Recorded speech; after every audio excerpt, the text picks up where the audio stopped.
You're listening to True Crime Feed.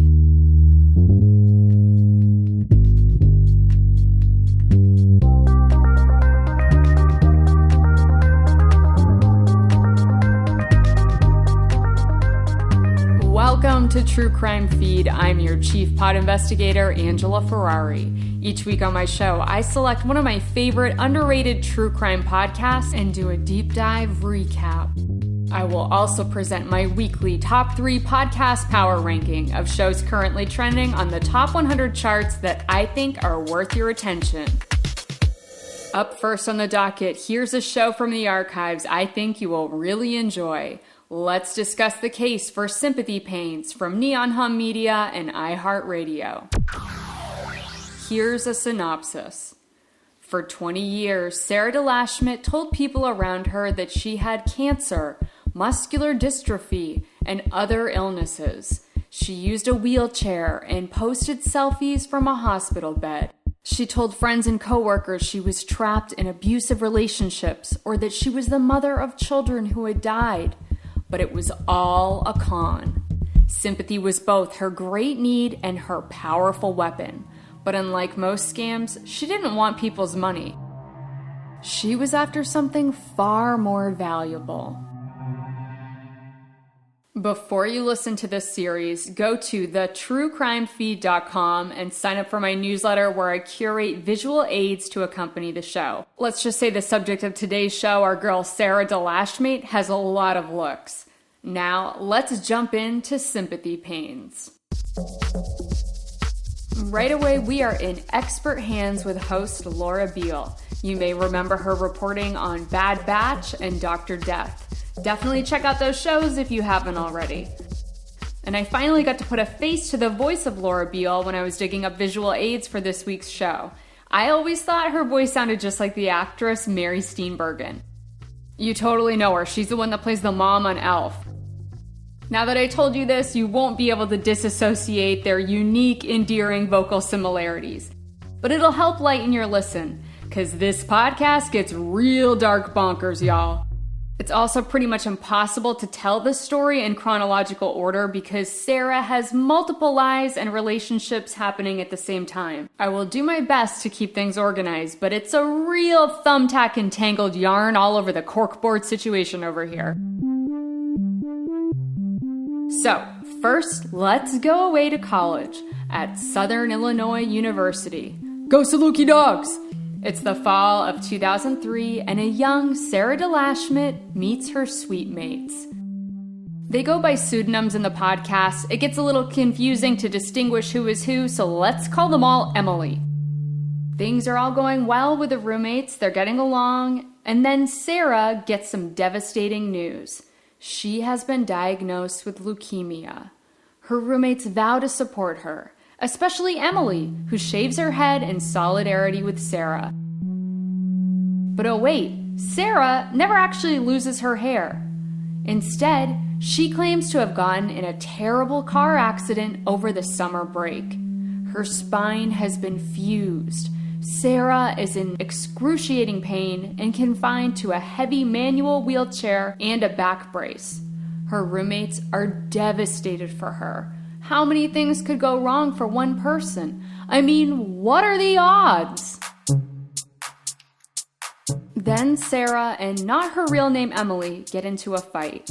It sounded like typical roommate squabbles, but knowing what we know now about Sarah, my guess is we're going to be Team Emily on this one. Sarah moves out, and the Emilys don't see or hear from her in a while. Then, a few weeks later, Emily opens the door to the cafeteria to see Sarah. Upright and walking around. No wheelchair, no back brace. Emily stands frozen as they make eye contact. Her brain can't process what she's seeing. Sarah looks right through her with a blank stare and walks by without saying a word. She casually strolls up the stairs with ease. The leukemia, the car wreck, the injury, all lies. And Sarah Delashmit is just getting warmed up. All right, Before we move on, I'm going to warn you, Sarah lies about some of the most tragic and heartbreaking things a human being can endure. If you or someone you've loved have had to deal with one or more of these experiences, you are going to feel furious at Sarah's behavior. So we're going to take some of the power back, and together, let's bask in the complete absurdity of this situation. So I want you to pull out an imaginary bingo card and fill out each square with the worst things that can happen to someone. We're gonna lay down a chip for every deranged, disturbing, demented lie Sarah tells. Got it? It's Twisted True Crime Bingo time! Next, let's pack our bags and go to camp. We meet a kind volunteer named Bethany who works as a counselor at Camp Summit in Texas. This is a camp that provides barrier-free outdoor experiences for children and adults with disabilities. And for many campers, it's the highlight of their whole year, like a sacred community for them. It's here at Camp Summit where Counselor Bethany meets a new camper named Sarah. You know where this is going. Sarah is confined to a wheelchair. She has muscular dystrophy and requires assistance from Bethany getting dressed and bathing. She also needs help getting into bed and going to the bathroom. The two become very close and develop a long-distance friendship after camp comes to an end. Bethany is experiencing some trouble in her personal life. She finds out she's pregnant. Things are very unstable for her. She gets emotional comfort from her camp friend Sarah. They text dozens of times a day. Bethany feels so lucky to have Sarah's unwavering support. But she does find it a little odd that Sarah keeps asking for so many ultrasound photos. More on that later. Bethany is anxiously getting ready for her new life as a single mother. Sarah is anxiously awaiting for camp to start again. She attends the spring session while Bethany is away on maternity leave. Then Bethany gets a call from the director at Camp Summit. She immediately thinks, oh no, a former camper has succumbed to their illness. But instead, Bethany gets news she never could have fathomed. You see, a pastor showed up at camp. He was there on behalf of Sarah's family trying to track her down. The pastor broke the news to the staff at Camp Summit that Sarah was faking her disabilities. It's a pattern she keeps repeating. The family has tried everything to get her help, but Sarah won't stop. Everyone at Camp Summit is stunned. They can't believe it. But this guy had receipts. You see, during the winter, in between camp sessions, the completely immobile Sarah had done her fair share of alpine skiing. He showed the staff photos of her on the slopes. I scoured the internet looking for a photo of Sarah skiing, but I couldn't find a verified one. So let's visualize the family pastor handing over a photo of Sarah Delashmit launching off a snow jump and doing a mid-air spread eagle in her skis. Imagine you were on staff and just spent all week taking care of this person you thought was basically paralyzed from the waist down. Then you see this photo. The pastor and the staff tracked down Sarah, who was still at the camp. She immediately recognized the family pastor and knew she had been caught. So without a word, she gets up from her wheelchair and walks into his van to go home. No apology, no explanation, nothing. Bethany is hearing all this over the phone. She can't believe it. I mean, could you? And where do you go from here? How about church? Let's go to Virginia to a church supper where we meet Naomi, not her real name. She is a 19-year-old youth group church choir member who strikes up a conversation with a woman who seems in need of a friend. The woman told Naomi her name was Sarah. Sarah stood out being one of the only white people at this predominantly black church community supper. Naomi was so welcoming and listened to her story.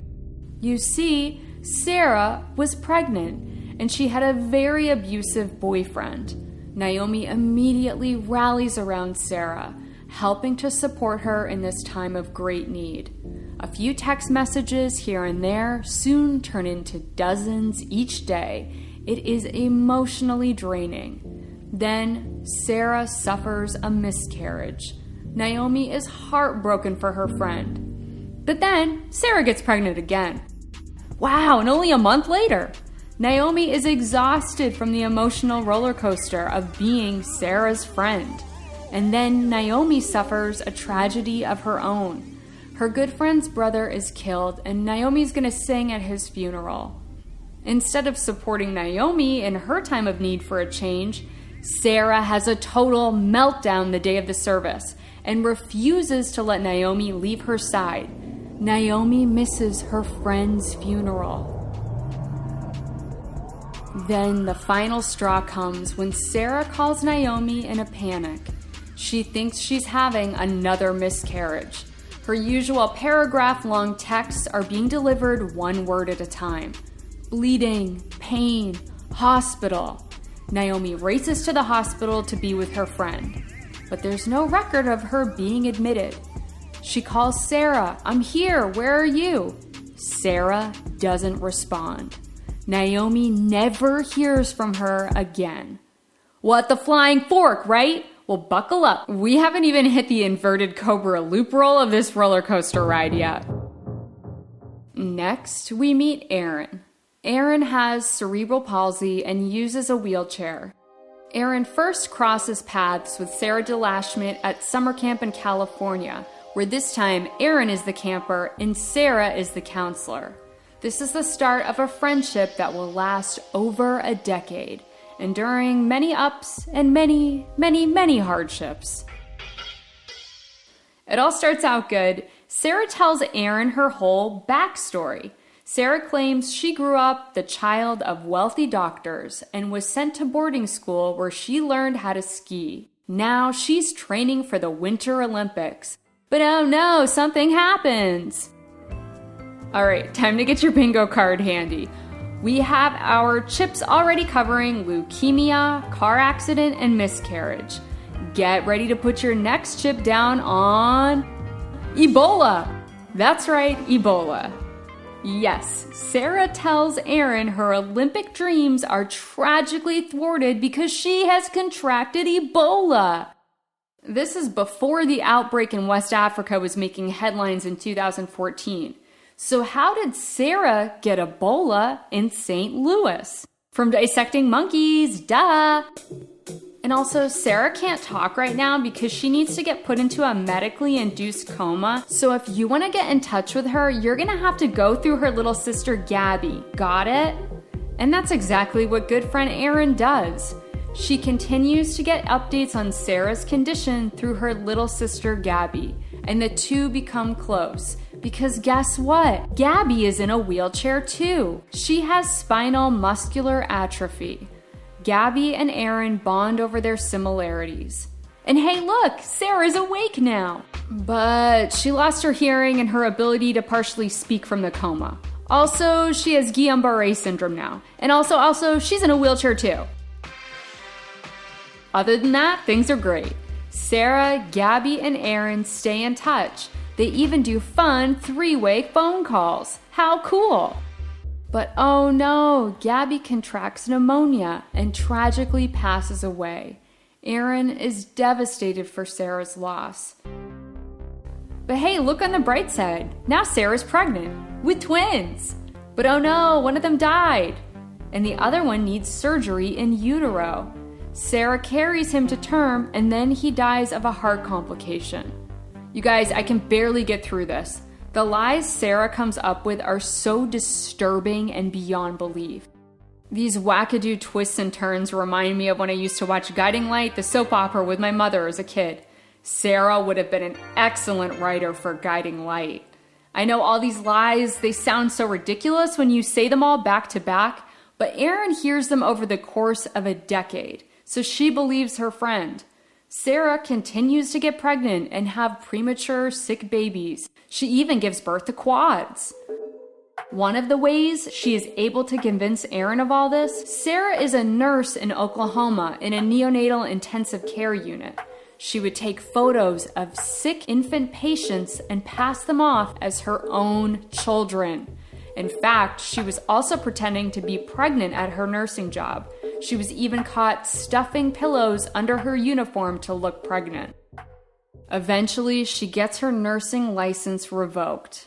Whatever, Sarah has better things to do, like attend Camp Summit with her bestie Aaron as a fellow camper. But then Aaron's dad gets a call from the Camp Summit director. Sarah Delashmit has been faking her physical disability. And in fact, most everything she told Aaron over the last 10 years, her sister Gabby and her tragic death, her miscarriages, the Ebola, all lies. Aaron is completely shattered. Sarah moves on to Liz. Liz is a triathlete who volunteers at a charity bike ride for people battling cancer. She takes a photo of a gal crossing the finish line and texts her the photo. That's how Liz gets sucked into Sarah's sick, twisted soap opera world. Liz feels awful for Sarah, who is not only battling breast cancer, but she's doing it all alone while her husband is overseas. I think Sarah claims he's a pilot or an MMA fighter or a combination of the two. But in addition to that, Sarah is also dealing with a female stalker who wants Sarah out of the picture so she can have her hot skyfighter husband all to herself. More on that later. Sarah plans a visit from her home in Illinois to her new bestie Liz's house in Florida, where Liz, her husband, and her amazing mother Mags welcome her like family. Okay, so at this point, I think it's been established that Sarah has done some next level evil stuff. But I will say, to her credit, she has exquisite taste in quality human beings. Each person Laura Beale interviews in the series Sympathy Pains is so unbelievably kind and compassionate. My favorite voice from the series is Liz's mother, Mags, who I think is in her 70s at the time of this recording. Her voice and her tri-state accent is just so delightful. I'd want to be friends with Mags too. I'm not going to go to the same lengths as Sarah, but call me Mags, we'll play some bingo. Liz and her family treat Sarah so well that first night that guess what? Her flight home got canceled, so she's going to extend her stay. Sarah finally does go home, but then she comes back again the next week for a surprise. At this point, Liz's husband is getting a little irked and spells it out to Sarah. We have family coming into town. You can't come back next week, okay? What does Sarah do, y'all? She goes back again and crashes this family's reunion. Liz has to put the hammer down on Sarah and tells her she needs her space. Sarah finally gets the message and stays home. But oh no, her stalker is back. Sarah puts Liz on speakerphone and details her stalker following her into a Walmart. Oh no, there's a gun, and then the phone goes silent. Sarah later tells Liz that 7 people were shot and she had been hit in the knee. Bingo! I got my last chip down on mass shooting. Good game, everyone. Okay, now back to the story. Liz and her now skeptical husband immediately Google the incident. But weird, there's no news of any kind of shooting at a Walmart in this small Illinois town. Sarah's not surprised because the FBI wanted to keep the incident hush-hush. You see, this has all been part of a secret operation to lure the stalker to the Walmart in order to arrest her, okay? Little does Sarah know that Liz's husband has a friend in the FBI who says Sarah's whole story is complete cockamamie. In fact, he shares some extra dirt on Sarah, like the fact that her nursing license had been revoked. They break the news to national treasure and American hero Mama Mags, who is absolutely shooketh. Liz and her husband also connect with former victims of Sarah Delashmit. There are so many out there, you guys. It's unbelievable. The worst was an online support group Sarah infiltrated for people with spinal muscular atrophy. The community makes these special handmade blankets called Cole's Quilts. These quilts are a cherished honor in the group to receive. And Sarah is presented with one. She poses with her prized Cole's quilt, her hands contorted as she expertly masquerades her fake disability. When members of the spinal muscular atrophy support group find her out, they are furious and they want that quilt back. They try to go to law enforcement and the FBI. They all say they can't do anything at this point because Sarah hasn't technically broken any laws. Faking a disability to get a quilt is low on their priority list. I'm totally side-eyeing this though. I mean, if this was a dude infiltrating some fantasy football charity league and he fraudulently posed as a cancer patient to get a signed Tom Brady TB12 jersey, I think they would have taken that jabroni down before their first coffee break at Dunkin' Donuts. So no, this case was no match for the FBI. Sarah's victims are going to need to go bigger. Time to call Dr. Phil. The results are a mixed bag. Sarah Delashmit and many of the folks she victimized go on the Dr. Phil show. It brings the story into the national spotlight and spreads awareness of Sarah to people who had known or had unproven suspicions that she was faking her issues for attention. Even more of her lies come out, including the claim that her premature disabled son had been kidnapped. For the love of St. Pizza, this woman crossed every lie line there is. I have links to the Dr. Phil episode in my newsletter this week. It's a bizarre watch. I was honestly getting really queasy viewing it and just totally ready to get off this roller coaster. At the end of the show, Dr. Phil offers to cover treatment expenses for Sarah. She agrees and goes to a facility for help. That's it, right? Happily ever after party? Nah, she checks herself out before the show even airs. But then, thankfully, she's caught illegally acquiring marathon bikes over the internet.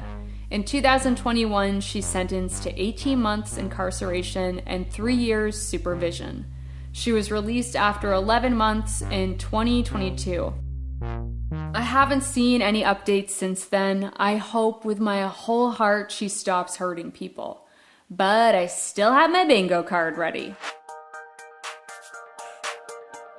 Stories like Sympathy Pains are why I am fascinated by true crime.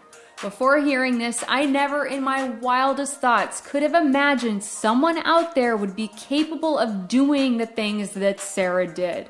I mean, faking a disability, going to summer camp, and allowing people to bathe you. Now I know there's a whole category of people with this compulsion to fabricate symptoms of illness for attention. It's called Munchausen syndrome.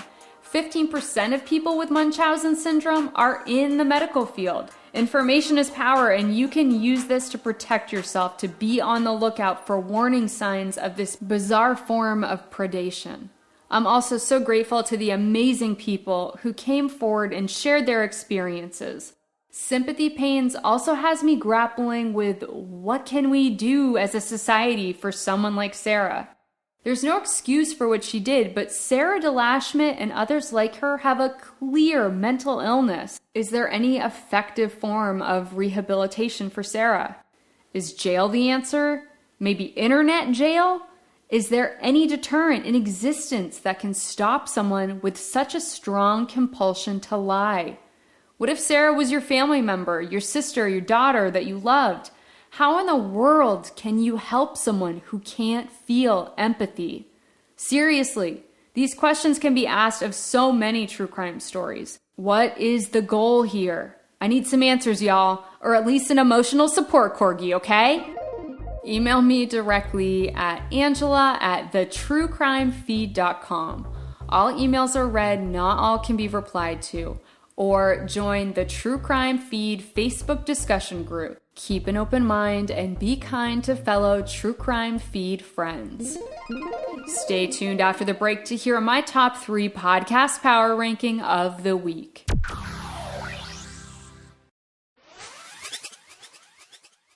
And we're back. Before we start the official ranking, I wanted to mention I finished Bear Brook Season 2. It fell off my top 3 this week, but it was still a great listen. It's no fault to Jason Moon, but it's just really hard to finish the series without a satisfying resolution. Plus, it's gotta be hard for him to top the moon landing of Bear Brook Season 1. But I'm sure Jason Moon has it in him for future stories.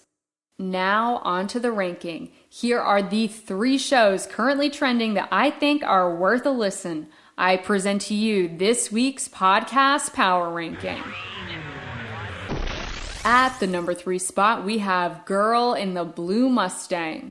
When 18-year-old Michelle O'Keefe is found murdered in her shiny new blue Mustang in a California park and ride, investigators encounter a confusing crime scene and a witness who seems to know too much. In Dateline's latest original podcast series, Keith Morrison takes us into the high desert outside of Los Angeles for a story featuring twists, turns, and a sharp-eyed Dateline viewer who steers the case in an entirely new direction. No spoilers, but I just finished episode 5, and oh my gosh, what this family has gone through. Sarah Delashmit couldn't even make this up. And in the meantime, I'm still dying to know who the alternative suspect is. Keep 'em coming, Keith Morrison. At the number 2 spot, we have witnessed Devil in the Ditch. Just because the police can't solve a murder doesn't mean other people won't find someone to blame. In season 4 of Witnessed, Devil in the Ditch, journalist Larison Campbell returns to her Mississippi hometown to re-examine one of its most notorious unsolved cold cases, the murder of her grandmother Presh. What happens when a family and a community suspect one of their own? Really cool angle on a true crime story, right? And I love seeing a podcast cover new ground like this. You will get hooked. Tune in. And the number 1 show of the week, we have You Didn't See Nothing. Part investigation and part memoir, You Didn't See Nothing follows Johannes Lacour as he revisits the story that introduced him to the world of investigative journalism and examines how its ripple effects have shaped his life over the past quarter of a century. I know, I'm super late to the party on this one. I think the final episode dropped at the beginning of March, but I was hearing such good things, I wanted to really set a whole chunk of time to actively close listen to this show. I've listened to the whole series twice. It's incredible. Johannes is a brilliant storyteller and a fun audio hang. So many true crime stories are being told from an outsider's perspective, and you can't get more inside than Johannes. You Didn't See Nothing is destined to be in the canon of the best true crime podcasts of all time. So let's keep spreading the word on this groundbreaking show. Now for my miss of the week. We have Faith on Trial Hillsong. From humble beginnings in a suburban Sydney warehouse to an international Pentecostal powerhouse, Hillsong has changed the world around it, counting politicians, business tycoons, and A-list celebrities among its true believers. Talking to one of those who has since turned her back on Hillsong, reporter Stephen Drill found himself asking, how did the church get so powerful? Great subject matter, terrible execution. This is juicy stuff. I should be captivated by the podcast, or at least be able to follow along, but not the case with this show. I was listening along while folding laundry, and my attention kept wandering to playing matchmaker with my socks. I heard there's a docuseries about Hillsong coming out on FX, I think this spring, so I'm gonna watch that instead and send Faith on Trial Hillsong down my podcast queue trapdoor. Find out next week which show will be at the number 1 spot. Let me know what trending shows are in your top 3, and what show fell through your podcast queue trapdoor. I'll also be back here dusting off another superb true crime show from the archive for your next feed fix.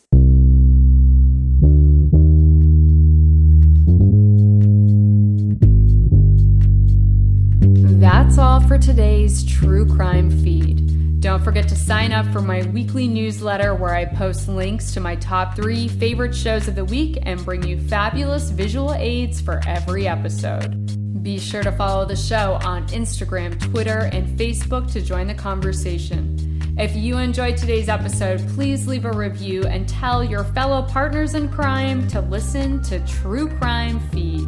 Thanks for riding along and allowing me to be your audio accomplice. Join me next week for another feeding.